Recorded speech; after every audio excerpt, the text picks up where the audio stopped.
I wanted to look for a new family car and looked at quite a few options across all different brands. And I wanted something that would future-proof both for now and considering a lot of the restrictions that are coming in with diesel and petrol cars.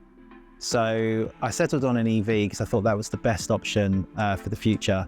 And then Tesla specifically, the brands I looked at lots of different options and lots of different cars, and they were quite expensive at the starting point, whereas I felt Tesla had a good spec and a good value for what you got. So, and I think another important point was the network that they have. So although I do a lot of local journeys, it's quite important that when you go on a longer journey, you've got the confidence you can just stop and charge. And for me, the Tesla network is second to none in that option. So that was another big factor in choosing the car as well.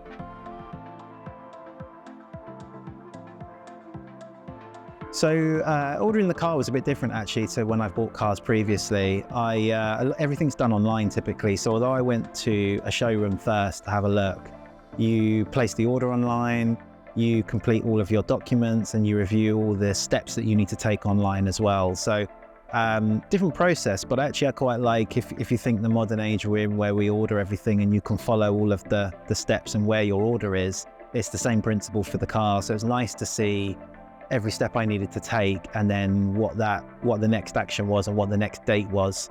So it's really quick and simple. Went to then a collection center to pick up the car. So for the charger itself, for me personally, I thought if I'm going to make the investment into getting a Tesla, it's important to have then the wall charger to go with that to make sure that I'm charging it correctly. So at the time of ordering the car, I also went again online and looked to order the charger as well. And then thought, okay, right, I need to find someone that can then install this for me too. So luckily for me, I had a recommendation for Vanadium. But I think just naturally for myself, I like to do my own research as well. So I went on the Tesla website for approved installers and saw that they were also an approved installer. So for me, I had effectively two routes or two angles pointing to the company. So for me, I thought, okay, that's the company I'm going to reach out to first to get a quote. The team were very quick, very responsive, had a price and quote that I was happy with.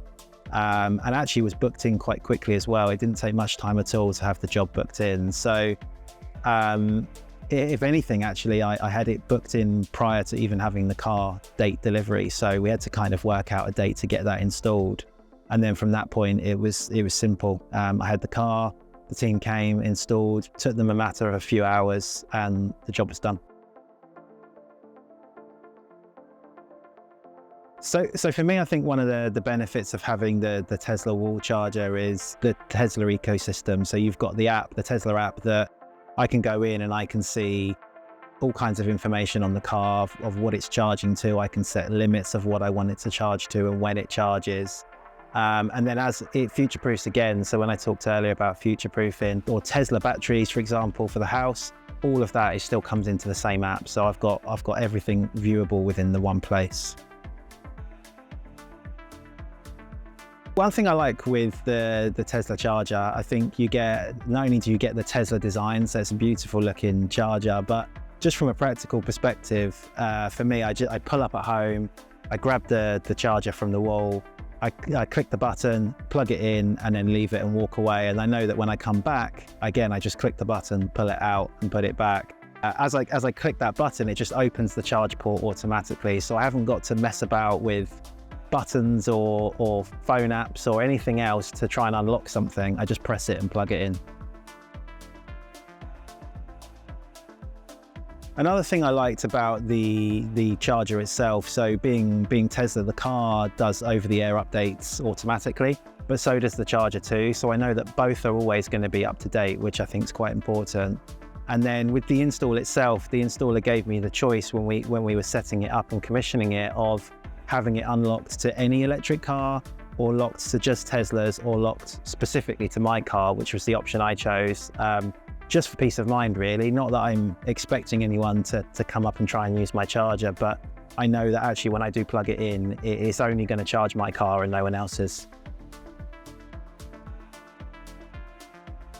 Well, for me personally, for all the golfers out there, you can get your golf clubs in it. It goes sideways across the back, which is very important factor when choosing a car. But it's fun to drive. It's for anyone that's not driven an electric vehicle as well. They're so smooth because there's no gears, so it's a nice driving experience. I think is probably one of the key things. But having a family as well, there's all kinds of fun things inside. The kids love the fart button that you press, and you can make all the different seats make noises. You can, when you put the cruise control on, you can turn it into a rainbow and it jingles and plays the songs. It's all silly things that the kids love, but then you've got all the toys for the adults as well. So you're parked up and you might want to watch something or look something up on the internet, or you pick your next playlist on Spotify to play. So there's lots of cool stuff built in that I think just enhances the quality of life of the experience of what you're driving. So another feature I like with the Teslas is their autopilot feature, which effectively driver assists when you're driving. So if you're on a motorway, for example, and you engage it, it will monitor the distance in front to the next car, but it'll also then steer around the lanes too. So effectively, to most of the degree, it will drive itself for you as long as you've got your hands on the wheel and paying attention to the road. So that's again another good feature that enhances the experience, but does feel safe when you're doing it too. And then I think probably one of the biggest things for me is preconditioning. So I get up quite early for the gym sometimes, and naturally in British weather it can be sometimes freezing cold. So to be able to come out of the house in the morning and get into a car that's already set to 20 degrees and the heated seats and the heated wheel are already warm for you to get in, might sound like a minor thing, but actually that's the thing that makes the difference between me going to the gym and not quite often is not having to get into a car or de-ice the windows and get in the morning. So just having that ability to have, again, all through the app and the experience, have control of your day and what you want your car to do, and sending the location of where you're going to your car, so you get into a warm car and the car already knows where it's going.